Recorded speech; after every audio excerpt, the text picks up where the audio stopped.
With so many meta-shifting changes being issued over these past two patches, we've got a new look to the solo carry list for a bunch of roles in 26.11, as Wukong slots in for jungle, Echo slides in for mid, and Leona joins support. So we've got all this and much more to cover in today's video, as we provide you guys with 3 of the best champions for every single role. But first, are you someone that suffers from acute hard-stuck syndrome? Symptoms include getting 13 kills and still losing, compulsive missing ping usage, tilt-induced mental boom, and an unshakable belief that next game will be different. Well, you're not alone. Countless players suffer from AHS every single season, but there is a cure! SkillCapped is the world's leading prescribed treatment for acute hard-stuck syndrome, and your treatment plan begins with our Season 16 Essentials. One course for every role split into easy and digestible chapters, with each one designed to walk you through every stage of the game from start to finish. From learning the exact trading and recall timers you need to win in lane, to mid-game decisions 99%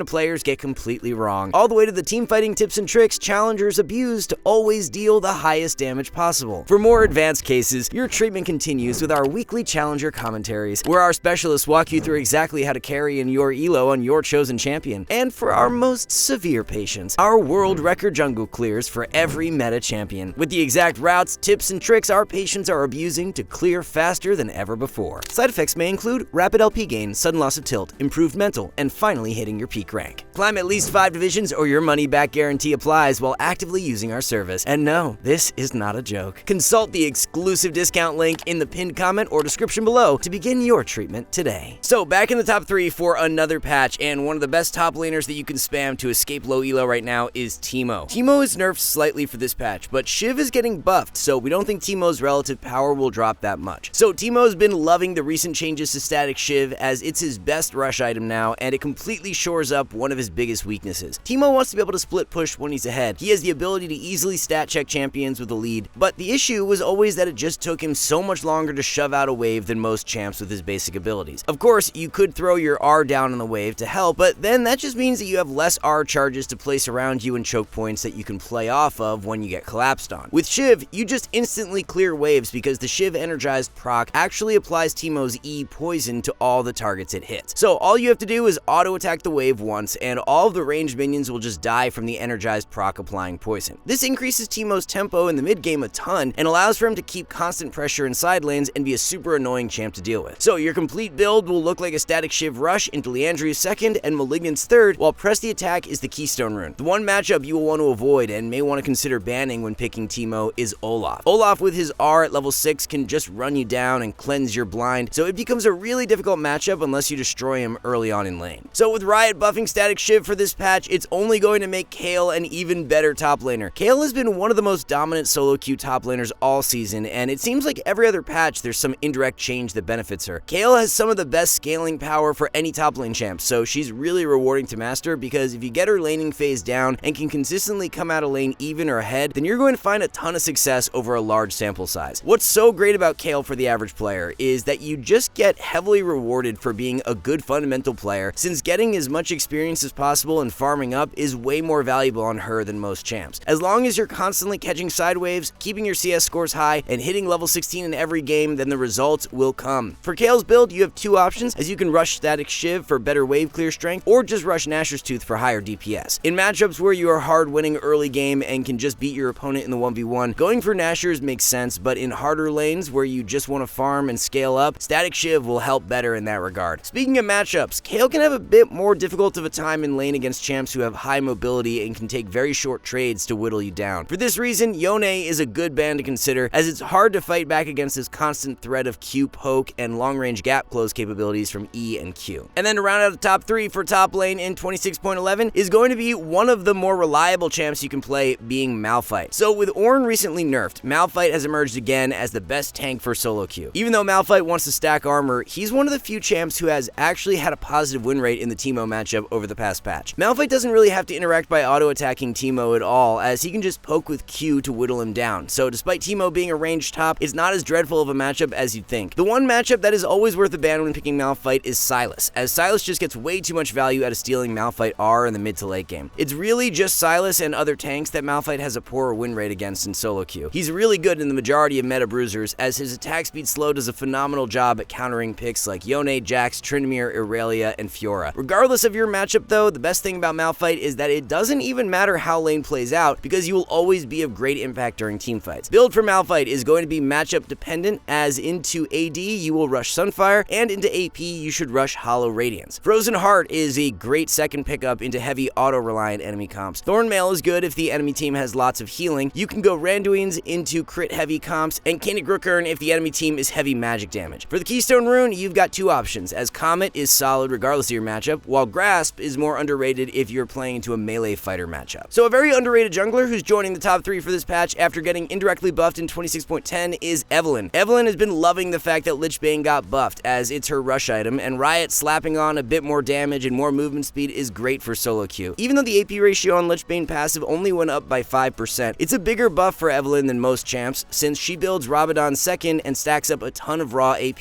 early on in the game. It gets even more silly in the AP department if you get your Dark Seal stacked early on, and eventually upgrade to Mage Eyes and get that fully stacked. You can literally have the most amount of AP possible by buying Rabadons and having a fully stacked Mage Eyes. So don't forget to grab a Dark Seal on your first base with Evelynn, as it's a key component to her build. Evelynn is a pretty straightforward jungler in terms of having a similar game plan in each and every match. You're never trying to force the issue early on with Evelynn because her early ganks and overall skirmish isn't anything crazy pre-6. Where Evelynn really comes online is when she hits 6 and gets access to her stealth, as this then opens up for the crazy gank routes and ability to start snowballing. This is why clearing your jungle as quick as possible is extremely important to unlocking the potential of Evelynn. So we've got a new optimal Evelynn clear just uploaded last week to our jungle clear course, which features optimal clears for all meta junglers. Our challenger jungler Skillshot is also an Evelynn main, and he's got a ton of full game commentaries up on our website that can help you out as well. Champions who can do a good job at nullifying your catch potential are who Evelynn hates playing into the most, so banning out Nefiri or Kindred is never a bad idea. Another new addition to the jungle top 3 is coming off of some really impactful buffs from 26.10 as Wukong slots in. So Wukong got directly buffed last patch, and the changes have turned out to be relatively significant. Wukong gained over 2% win rate and has climbed past a ton of junglers in priority now. Wu is one of the more stat-checky junglers because he doesn't have any skill shots or ways to drastically mess up when skirmishing. All of his damage is point and click, so he's a jungler you can pick up and start finding success with pretty quickly. Wukong's core build provides him with an insanely powerful mid-game skirmish as you're running the setup of Trinity Force into Sundered Sky. So much consistent skirmish strength coming out of those items with the Spellblade passive on Trinity and the Light Shield Strike passive on Sundered Sky. Where Wukong is really going to thrive is when he can be chilling in the Fog of War prior to an objective spawning, and then use his stealth from W to engage when enemies are grouped up in a choke point. A good ban for Wu right now, and a good ban in general for the current meta, is Nocturne, as Noc's Spell Shield can really limit your skirmish strength if you dive in and he blocks your Q damage. And then to round out the jungle top 3 has been a staple for the past few patches now, as we've got Nocturne. Maining Nocturne has been your best bet as of recent, with the champ continuing to remain top tier and avoiding any nerfs. Initially, it was looking like Riot had a change plan for Hexplate in 26.11 to where the passive was being changed from giving you attack speed to AD, but that change ended up getting scrapped. So build-wise on Nocturne, Hexplate will still be a really great setup to run and the most consistent for most games. There's a new lethality setup that has been popping up though, and you take Hail of Blades as the keystone. When Nocturne's Q is on the ground, he gains such a massive boost in AD, and if you go lethality as well, then the amount of damage you can get off in an instant with those Hail of Blades autos is nuts. So if you're playing into an enemy comp who's majority squishy, then you can consider running a setup that consists of Profane Hydra into Axiomark. We've got all the info you need about Nocturne builds up on our new free build site that is handcrafted by our challenger players, so you can always just refer to that if you're unsure what to build. For your ban when picking Nocturne, it's always a good idea to ban out whichever peel support is most played in meta, because they can really shut down your dive threat in the later stages of the game, so either Lulu or Melio are two good options right now. The buffs to Lichbane from last patch have resulted in a few mid lane champs rising up the tier list, and one of the biggest risers has been Fizz. Fizz rushes Lichbane, so he has been absolutely dominating after the buff and is now a top 3 mid lane pick for solo queue. Not only is Fizz great because of that indirect buff, but he also slots in really well against some of the other stronger mid lane picks in meta. Xerath is one of the best mages right now, but Fizz is one champ who can completely destroy Xerath, as the long range catch and mobility of Fizz is really hard for Xerath to deal with. The only meta matchup that Fizz has an overly negative win rate against right now is Lissandra. Liss, with her point and click lockdown, makes it impossible for Fizz to outplay with his mobility, so she's a good ban to consider. To be the most successful with Fizz, you need to be playing around Fog of War pockets. Hitting R with Fizz is extremely difficult if the enemy can see you, especially if they have a gap closer, so make sure to pick up a red trinket for the mid game, sweep vision and brush, and always be trying to use your R when the enemy can't see you. The core build that you'll be running on Fizz consists of a Lichbane rush into Zanya's second, and then it's usually Rabadon's or Shadow Flame third depending on how much gold you have when you base in the mid game. For example, if a big objective is 1 minute from spawning and you take a reset where you have less than 1200 gold, then leaving base without purchasing anything because you want to wait on a large rod isn't the play. In that case, just build towards Shadow Flame by picking up some amp tomes. If you do have 1200 gold though and can start building towards Rabadon's, then you always want to do that. So with Echo coming off the Lichbane buffs from last patch and now getting directly buffed for 26.11, he's going to be our second solo carry mid of the patch. What's so great about Echo right now is that he can actually adapt his build based on the enemy team comp extremely well. Lichbane is back to being a good rush item for him and will work best into heavy squishy enemy comps. If the enemy team has more bruisery champions though, where you can't just go in and one-shot them in one rotation, that's where Dusk and Dawn comes into play, as it's the better skirmishing purchase. The recent changes Riot issued to Hail of Blades have seemed to have had a positive impact for Echo as well, as the runes still heavily outperforms Electrocute. Something you can look to do on Echo mid is trade right at level 1 by leveling your E and diving into proc Hail of Blades. If you can get those 3 quick autos off to proc your passive, then there really isn't a champ who can out-trade you level 1. This is more risky to do in a range matchup like Orianna, where she can slap you with a lot of return damage, or against Yasuo, where he has his passive shield, but against someone who lacks the ability to fight back at level 1 like Veigar or Malzahar, it's extremely free to go for. Basically, think about whether or not the enemy can realistically trade back against you at level 1, and if you don't think they can, then that's when you can look to level E right away. Galio matchup is definitely one where you want to take E level 1, because if you let him get to level 3 and you haven't chunked him out, then it gets really hard to win from then on out. 2 matchups in specific that you want to try and avoid at all costs when picking Echo, and they are Yasuo and Akali. Akali is nearly impossible to beat in lane, because if you try to go in, then she just throws down her shroud and prevents you from ever proccing passive. Yasuo with his wind wall makes it so that proccing passive and hitting your return Q is just highly inconsistent, so both champs do a good job at countering Echo's kit. The mid lane mage who continues to reign supreme patch after patch and back in the top 3 for 26.11 is Xerath. Xerath has been great for a while now, got even better recently due to the Comet rune changes, and absolutely excels in mage versus mage matchups. The only matchups that Xerath will struggle more against are the higher mobile assassin mids like Fizz and Katarina. Fizz has been ticking up in popularity recently, so if we had to recommend one champ to ban, it would be him. Xerath's matchup stat lines against other mages is pretty insane right now, as he's up over a 53% win rate into Victor, Mel, Syndra, Lissandra, Hui, Ryze, Orianna, and Azir. Orianna specifically, Xerath is winning over 56% of the time, which is completely absurd. The range advantage that Xerath has and his ability to sit back at such a safe distance and output damage makes him really reliable in the mid game when fighting for objectives. The fact you can sit over a wall with a control ward on top of you and land poke on enemies who are trying to hit Dragon or Baron in the river just makes him so consistently impactful. The build you'll be running on Xerath revolves around a Luden's Rush into Horizon Focus second and Shadow Flame or Rabadon's third. Always prioritize Rabadon's if you have the gold to buy a large rod, but if not, then go towards Shadow Flame. For runes, you've got 2 options being Comet and First Strike. Look to grab First Strike in melee matchups and take Comet when up against ranged opponents. An ADC who continues to remain relevant patch after patch and cracking the top 3 once again is Jinx. Something noteworthy to pay attention to on Jinx for 26.11 is the fact that Doran's Bow is a legit alternative to Doran's Blade now. Riot buffed Doran's Bow last patch, giving it an extra 2 AD, and it's now become a really good alternative to Doran's Blade in the correct spots. The main difference between the items is that Doran's Blade gives 80 health and Doran's Bow gives 15% attack speed. So you are tankier with Doran's Blade, but have more DPS with Doran's Bow. With that in mind, take a look at your matchup when deciding which item to purchase. If you're going up against a very aggro bot lane duo like Draven Leona or Tristana Nautilus, then going the safer route with Doran's Blade makes the most sense. If you're against a more pokey opponent though, like Ezreal Seraphine or Ashe Karma, that's where you can get more value out of Doran's Bow. Remember, Doran's Bow is actually 50 gold cheaper than Doran's Blade, so that means you get to run 2 health potions with the item. So as long as you don't get hard engaged on and bursted out immediately, the extra 120 health from that potion will outweigh the 80 health from Doran's Blade early in lane. So more to think about now for Jinx instead of just autopilot purchasing Doran's Blade in every matchup. After your starting item, the rest of the build is pretty straightforward though, as Hex Optics into Phantom Dancer and Infinity Edge is the standard core for most games, while Lethal Tempo is always the keystone rune. As long as you're not getting hard dove on in team fights, then Jinx has some of the best teamfight impact for any ADC, so using your ban on a meta dive champ is always a good idea, and right now Nocturne is the one being played the most. For our second solo carry ADC of the patch, we think that she should be loving the direction of the support meta in 26.11 as we've got Samira. So Samira has been trending up as of late due to the item changes, as she loves the new Boots Gluttonous Greaves. With all the buffs to melee support items and runes for this patch and the nerfs to enchanters, it's likely we see a nice uptick in play rate for melee supports, and this will really benefit Samira. Samira hates playing with enchanters, so the fact we have had a more enchanter dominant meta lately and Samira was still performing quite well, holding a win rate over 50%, gives us a lot of confidence that she will be a great S-tier pickup for 26.11. Samira's best win rate duos in solo queue consist of Nautilus and Leona, and we think both of those champs should be really high priority for this coming patch. Samira wins over 53% of the time when paired with Naut or Leona, so both are extremely powerful synergies. The best build for Samira consists of rushing the Collector into Infinity Edge second and Lord Doms or Immortal Shield Bow third, and then Conqueror is always the keystone rune. Matchup-wise for Samira, she doesn't want to be playing into supports who can knock her out of fights or CC her really easily, so banning out Poppy or Janna is good value. And then to round out the solo carry list for ADC in 26.11, it's going to be Ashe. Ashe is really strong right now, even more so with the fact that she can abuse Doran's bow better than most ADCs. With Ashe's long auto range and ability to poke from afar with W, she can get away without needing the extra health from Doran's blade, which means her DPS in early all-in plays is better now with Doran's bow. Definitely take Doran's bow on Ashe in the majority of games unless it's a completely unwinnable matchup where you have a Yuumi support and are against a Draven Nautilus. Something worth noting as well that has changed for Ashe as of late is that the new boots Gluttonous Greaves are actually performing incredibly well on her. If you think about it like this, by going Doran's bow as your starting item, you're getting 15% attack speed, so if you bypass Berserker's Greaves, then you're only losing 10% attack speed as opposed to the 25% prior to Doran's bow being added. So a minor loss in attack speed for a boost in sustain, which for solo queue is a really good trade-off. Sustain is something that ADCs don't really have that great access to nowadays from items, so by going Gluttonous Greaves, you can heal up off minions in the mid-game really well. For Ashe's core build, it's the exact same as what we see on Jinx with a Hex Optics Rush into Phantom Dancer second and Infinity Edge third, while Lethal Tempo is the keystone rune. As long as you can keep your distance and kite around in fights, then Ashe is going to be incredibly useful, so using your ban on a champ who has long-range dive is always a good idea, and with Nocturne being played a ton in meta, he's our recommendation. So with Riot nerfing enchanter items while buffing melee engaged support items for 26.11, moving into the top 3 for support is Leona. Leona is going to benefit greatly from the changes this patch, as the buffs to Aftershock, Locket, and Knight's Vow will all positively impact her. Leona wasn't even a bad pick last patch either. We've had her up in the S tier for support, so the fact she's getting better is pretty crazy. With enchanters getting nerfed, that's a big win for Leona too, since she actually likes playing into enchanter matchups. The more squishy targets that Leona has to engage on and lock down, the better, so everything is trending in Leona's favor for 26.11. The one matchup you may want to consider banning when picking Leona is Braum. Braum is the king of countering hard engage, and if you try to dive into a Braum as Leona, then if you don't kill your target instantly, the enemy team will just turn the fight in their favor, so it's a much riskier matchup for Leona to play into. The standard build for Leona consists of Celestial or Solstice Slay for the item upgrade, into Locket as your first item, and either Bandle Pipes or Knight's Vow second. And then Aftershock is always the best keystone rune for Leona. Glacial is played a bit on the champ, but especially with Aftershock getting buffed for this patch, it's the no-brainer pickup. Another melee support we expect to be extremely powerful for 26.11 due to the item and rune changes is Rel. Rel gets to benefit from 3 of the item changes and then is buffed by the Aftershock changes too, so lots going in Rel's favor. It was just a few patches back where Riot directly buffed Rel as well, so the champ is set to take over in 26.11. For Rel's core build, she rushes Zeke's Convergence and then goes into Locket second in the majority of her games, and both those items got buffed. You can swap between Celestial Opposition and Solstice Slay for Rel's item upgrade depending on if you want more tankiness or more playmaking potential. If you're someone who hates playing into hook support, then Rel is a great answer, as she absolutely thrives into Nautilus, Pike, and Blitzcrank. You almost want those champions to hook you because it just draws you closer to your target so that you can hit your chain CC lockdown combo. It's champs who have really strong peel power who Rel hates playing into the most, who can just sit back and counter her engage, so banning out Janna or Alistar is good value. Ranged supports in general are going to be more difficult lanes for Rel, but she doesn't mind playing into Karma and Nami actually relative to other enchanters because they lack reliable ways of peeling Rel off carries if she flashes in and uses her full combo. And then to round out the top 3 is going to be one of the most consistently reliable melee supports that you can play, being Braum. The best part about Braum is that it matters a lot less how lane phase plays out compared to most other supports. If you lose lane with Braum, but you have a fighter champion on your team who's doing well in either top or jungle, then it's really easy to play off of them and just carry the game in skirmishes. A Braum in a skirmish just offers up an immense amount of value because of all the stuns he can get off and all of the damage he can block with his E. 26.11 is going to get even better for Braum because his keystone rune is getting buffed. Guardian's cooldown is being lowered in the early game, so the laning phase of Braum, which is his most exploitable stage of the game, is getting better. Locket and Knight's Vow are also buffed, and other than Bandle Pipes, those are 2 of Braum's more commonly bought items. A core of Bandle Pipes, Locket, and Knight's Vow is something you really can't go wrong with building in nearly every single game. Ranged matchups will be the most difficult for Braum to play into during the laning phase, so using your ban on Senna is never a bad idea. But while lists like these show you what to play, our brand new Season 16 Essentials courses for every role teach teach you how to win. Each designed to walk you through every stage of the game from start to finish, from the exact trading and recall timers you need to win lane, to the mid-game macro decisions 99% of players get completely wrong, all the way to the team fighting tips and tricks challengers abuse to always deal the highest damage possible. Whether you're a top laner in the most unfavorable matchup possible, a mid laner having to deal with everybody in your lane 24/7, a jungler trying to balance ganking with farming, an ADC stuck trying to hard carry with a support who just exists to grief you, or a support that's struggling to carry games on your own. Our Essentials courses are tailor-made to focus on the exact concepts that actually matter for climbing on your role in your elo. Check them out today, completely risk-free, using the link in the pinned comment or description below, as if you don't climb at least 5 divisions, you get every penny back. So there you have it, everyone. That's a complete look at the solo carry list for each role as we head into 26.11. Thank you all so much for watching, and we'll see you in the next one.